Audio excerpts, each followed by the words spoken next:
Hey everyone, and welcome to another CDE discussion. This time we're going to be talking about outside and wildland fires, and with fire season approaching, now is as good a time as any to refresh on the differences, some key terms, and some concepts that are going to help us process a call involving either of these more efficiently and successfully. So first, let's look at the outside fire protocol, Protocol 67 in EFD.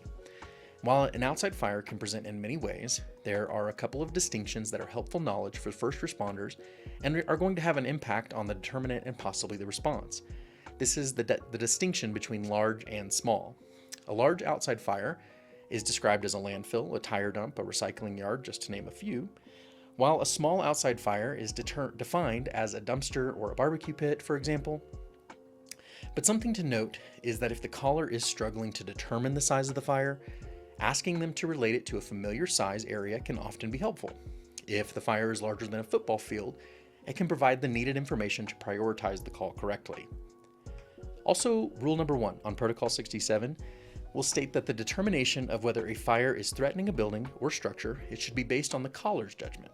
The rule 2 then follows this up by saying that if the caller's unsure, all associated buildings are going to be considered threatened.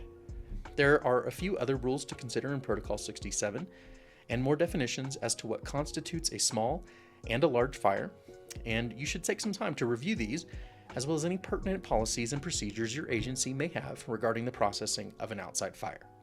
Now let's look at the Wildland Fire Protocol, Protocol 82. Wildland is defined as a land that has not been cultivated, especially land set aside and protected as wilderness. Once again, using this protocol, the distinction between large and small wildland fires can impact the determinants and possibly the response. Just make sure you refresh on your agency policies and what qualifies as either. So what extra things may you want to consider when dealing with and processing a wildland fire that can serve as additional knowledge? Well, first, resources. In some cases, a fire department may need to activate special apparatuses, they may need to request mutual aid, or they can call specialized teams to help fight a wildland fire. Knowing how to activate these teams and/or resources effectively can lead to a more efficient and timely response that can have a significant impact. How about your surrounding terrain? Knowing if there are any specific challenges with your terrain, whether it be mountains, rivers, heavily forested areas, all of this can help you prepare and anticipate the needs of your responders, which will usually result in a more quality response. And then risk mitigation. What are some things that are done in your community to decrease the risk of a wildland fire? Risk mitigation practices should be implemented on a personal and organizational level to help prevent or lessen the impact of wildland fires and potentially save lives and land. When coming into work, it's not a bad idea to be aware of the day's fire danger level. This is a level designated to alert to the fire potential of the day. Knowing this information can help you be proactive in prevention and help you mentally prepare for the likelihood of receiving fire calls. How about red flag warnings? This is a forecast warning issued by the U.S. National Weather Service that's intended to inform area firefighting and land management agencies that conditions are ideal for wildland fire combustion and rapid spread. Knowing that high wind and dry conditions are often factors in these warnings can help you prepare for the possibility of one being issued. A few final closing thoughts. Make sure to practice good fire safety, disposing of charcoal or cigarette butts appropriately, extinguishing outside campfires, checking smoke detector batteries, and having an evacuation plan in place can all help decrease the risks associated with fire.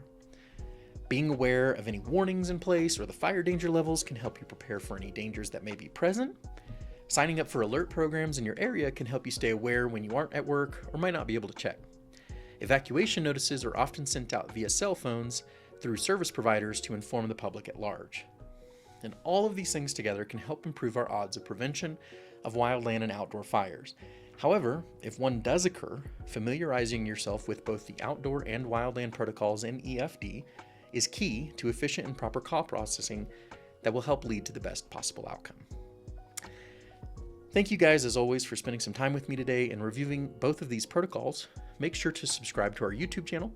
We're always uploading new videos monthly, and chances are that if you have a question regarding a topic in 911 protocol, we've got a video for it. If not, don't forget that we have a link on our website at elpasoteller911.org for you to request CDE topics for us to cover in later episodes, and there you'll also find a whole bunch of interactive CDEs as well. Thanks again, guys. I'll see you at the next one.